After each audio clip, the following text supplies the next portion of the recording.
Muy buenos días. Se abre la audiencia en vista pública en el expediente 5195 del presente año, formado por amparo en única instancia promovido por Byron Humberto Vargas Sosa contra la Corte Suprema de Justicia, Cámara Penal.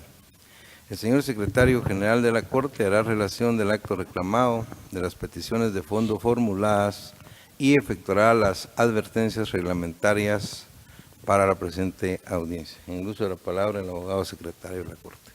Muchas gracias, señor presidente. La persona promotora de la acción de amparo señaló como actos reclamados: 1. La resolución que emitió la autoridad denunciada con fecha 7 de marzo de 2017, por la cual declaró improcedente el recurso de casación por motivo de forma interpuesto por el procesado Byron Humberto Vargas Sosa contra la sentencia dictada por la Sala de la Corte de Apelaciones del Ramo Penal de Procesos de Mayor Riesgo y de Extinción de Dominio de 6 de mayo de 2015. Y 2.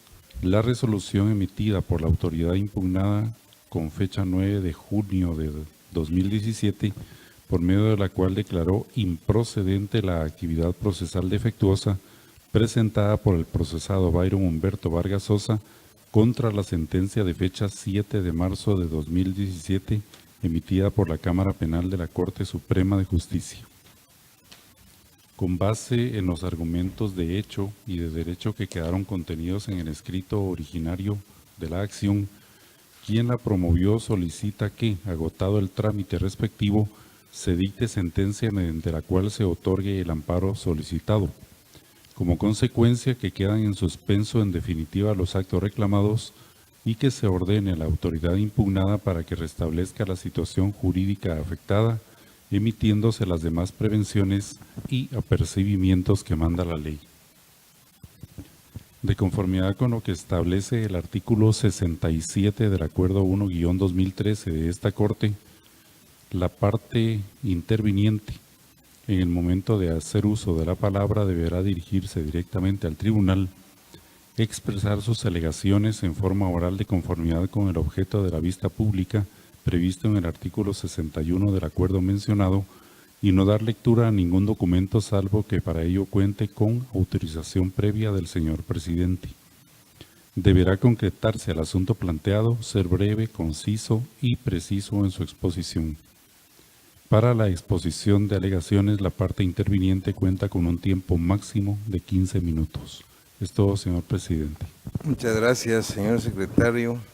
En virtud de la incomparecencia de las demás partes en la audiencia, tendrá intervención únicamente el solicitante del amparo y requerente de la vista pública, Byron Humberto Vargas Sosa, por medio de su abogado Luis Fernando Godoy Gil, quien queda en el uso de la palabra. Muchas gracias, señor presidente. Previo al uso de la palabra, solicito su autorización para hacer uso de breves notas que tengo, en donde tengo identificadas fechas que se han dado dentro del presente, dentro de los antecedentes del presente amparo, así como números de expediente que han sido formados a través de impugnaciones tanto en la vía ordinaria como en la vía constitucional. Al lugar puede hacerlo, abogado.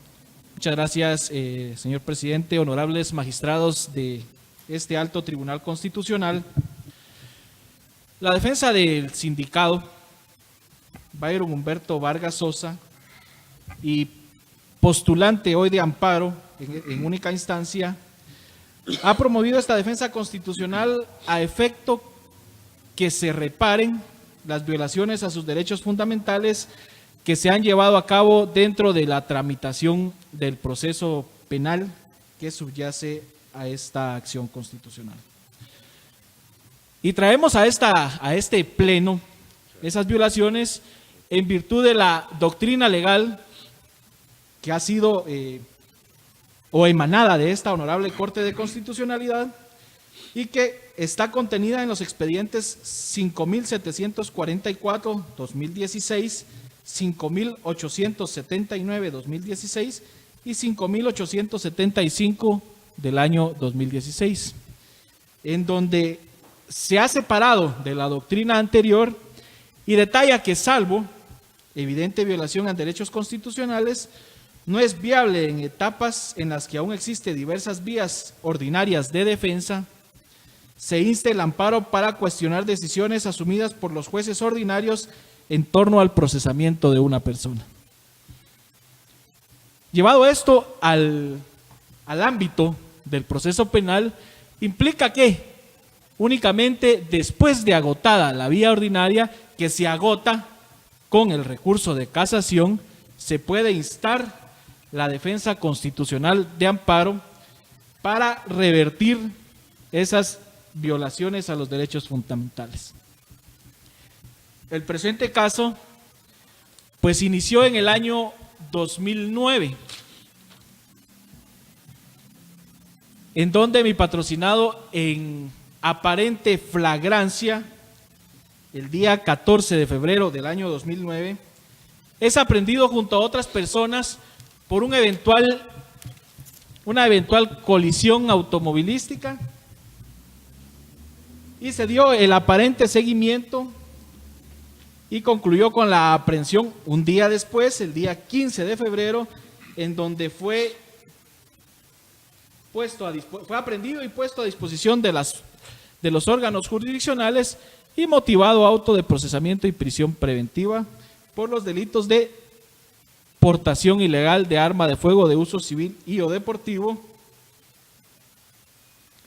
Dicho proceso concluyó con sentencia absolutoria que hoy se encuentra firme. En ese lapso de tiempo en que se da el proceso, mi patrocinado es citado dentro de otra causa que es la 653-2008, oficial segundo del Juzgado de Primera Instancia Penal, Narcoactividad y Delitos contra el Ambiente de Zacapa. En esa citación, el Ministerio Público le imputa el ser autor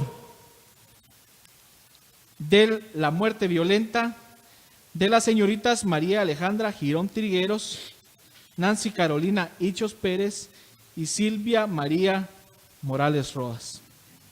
Un evento totalmente distinto al cual fue aprehendido y por el cual se emitió un auto de procesamiento y, obviamente, por la naturaleza de los hechos, un auto de prisión preventiva.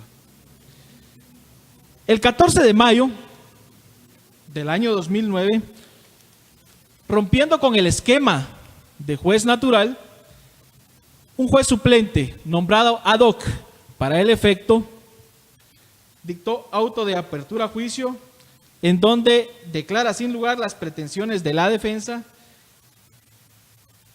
y debido proceso, indicando que no obraba dentro del proceso que se hubiesen gestionado esos medios de investigación conforme el artículo 315 del Código Procesal Penal.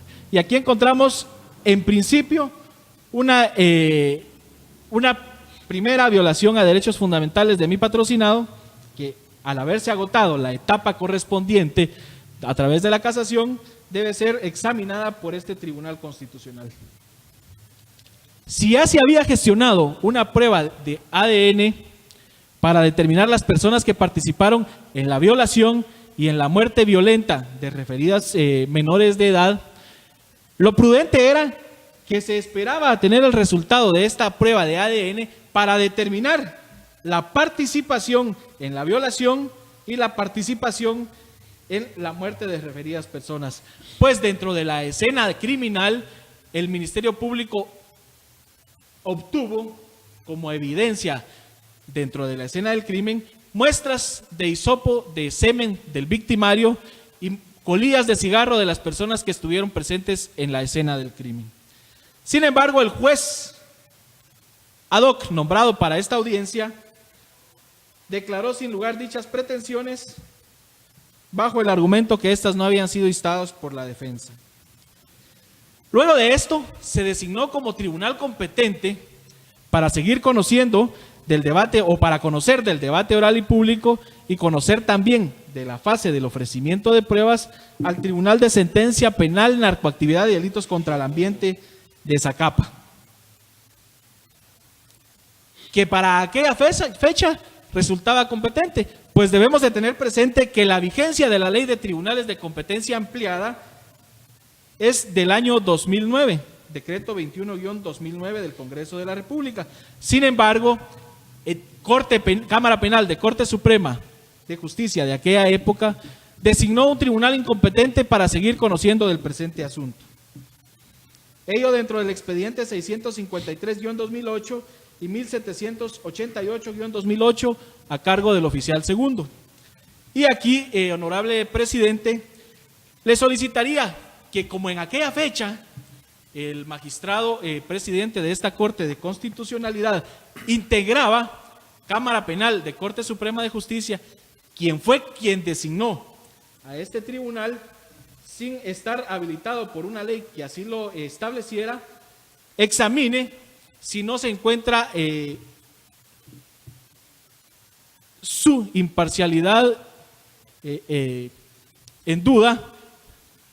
Pues entiendo que efectivamente la facultad de los magistrados de este Tribunal Constitucional de ser recusados o de excusarse es facultad propia de ellos, pero sí, tomando en cuenta que existe un acto que fue asignado como autoridad dentro de otra jurisdicción, examine si su imparcialidad no se encuentra. No se preocupe, abogado, lo voy a hacer. Siga adelante con el argumento, por favor. Muchas gracias, señor presidente. A partir de esa fecha o de la emisión de la designación, se conoció el presente proceso ante el Tribunal Primero de Sentencia Penal, Narcoactividad y Delitos contra el Ambiente, habiéndose designado o asignado el expediente 01031-2009-001 y como se encontraba en aquella fecha vigente la ley adjetiva penal, ante dicho tribunal se hizo el respectivo ofrecimiento de prueba.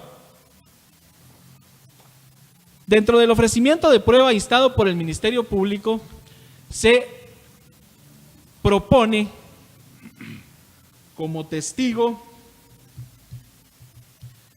al señor Óscar Hostilio Oliva Acevedo,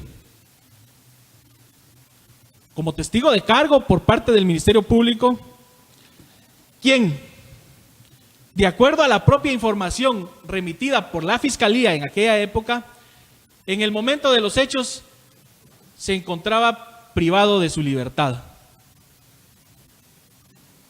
Y la cuestión y la objeción de la defensa es cómo una persona que se encontraba privada de su libertad cuando sucedió la muerte violenta de las personas de quienes estaba juzgando, por quienes estaba juzgando a mi patrocinado, podía ser testigo presencial de los hechos.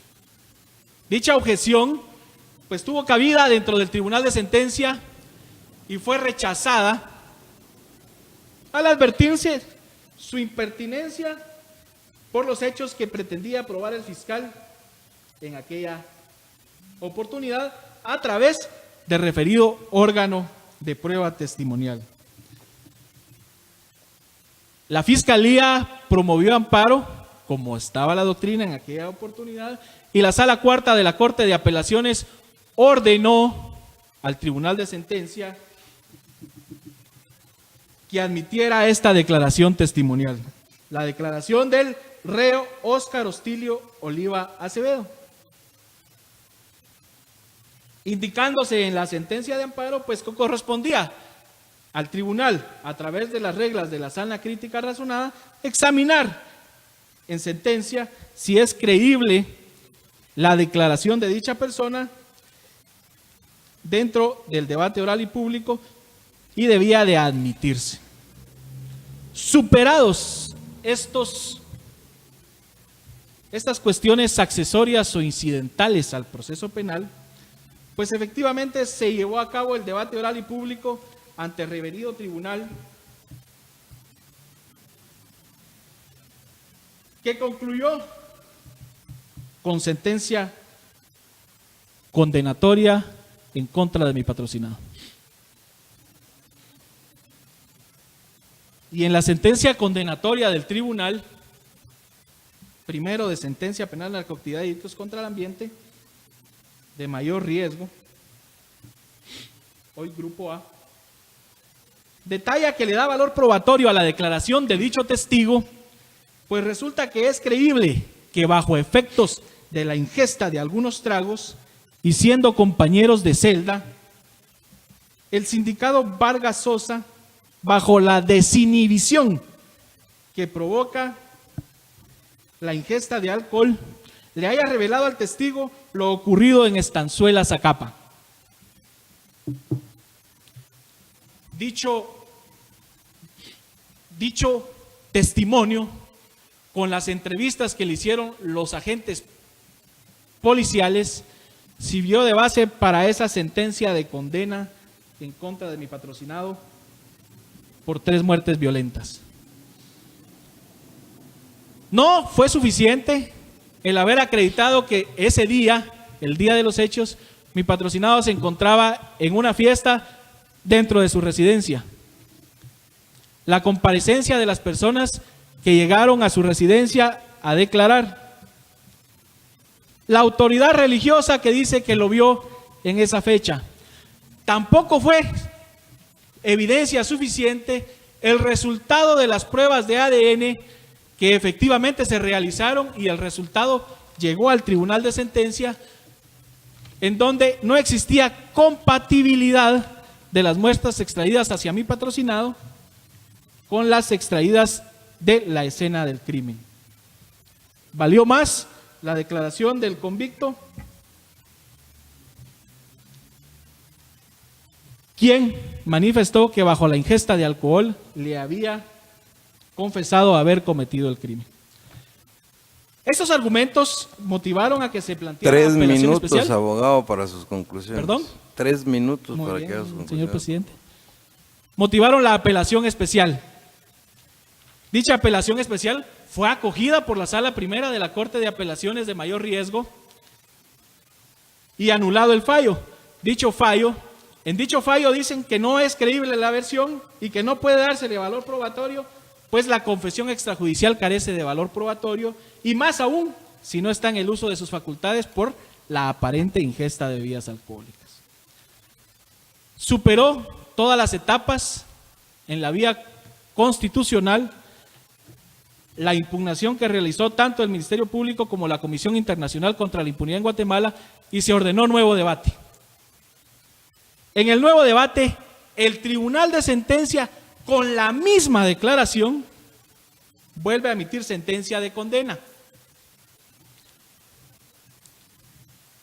Con la misma declaración y con las entrevistas que realizaron los agentes policiales. Dicha sentencia fue recurrida a través de apelación especial y confirmada por la Sala de la Corte de Apelaciones. En casación se declaró procedente dicho recurso, argumentándose que se habían dado violaciones al debido proceso y violaciones en la facultad que tiene el Tribunal de Sentencia de valorar la prueba y que la Sala no determinó dichas violaciones. El Ministerio Público promovió amparo y esta Corte de Constitucionalidad le ordenó fundamentar su fallo, indicando que se habían basado en una norma de la ley del organismo judicial que se refiere a la recusación de los tribunales unipersonales y no a una recusación ante un tribunal colegiado. Por lo que correspondía a Cámara Penal en principio era determinar si se había cumplido con los requisitos establecidos para recusar a un miembro de un tribunal colegiado o no, examinando para el efecto únicamente el acta de debate y fundamentar la sentencia.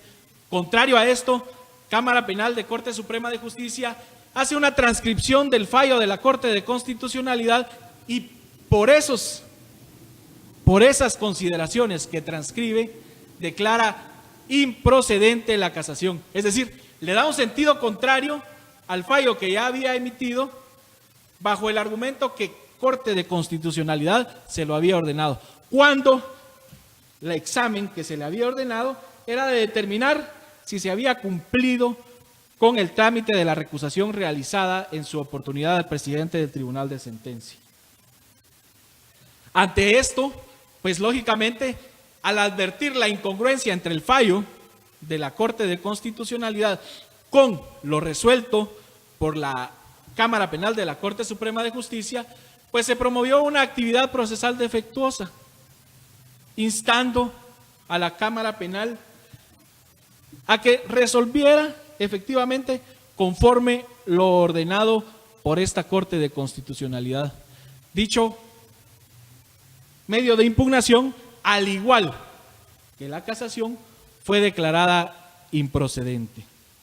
Por tales razones, honorable Corte, solicito que se examinen todos los vicios que se han señalado y enunciado dentro del escrito de interposición de amparo, confrontándolos con los antecedentes y con los fallos que ha emitido esta Corte, y se declare procedente la tutela constitucional instada, pues es la única y la última opción que tenemos en la vía nacional para la defensa de mis derechos, de los derechos de mi patrocinado.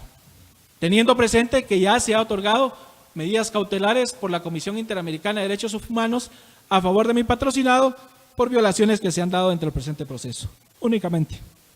Muchas gracias, abogado Godoy Gil. Se clausura la presente audiencia. Buen día.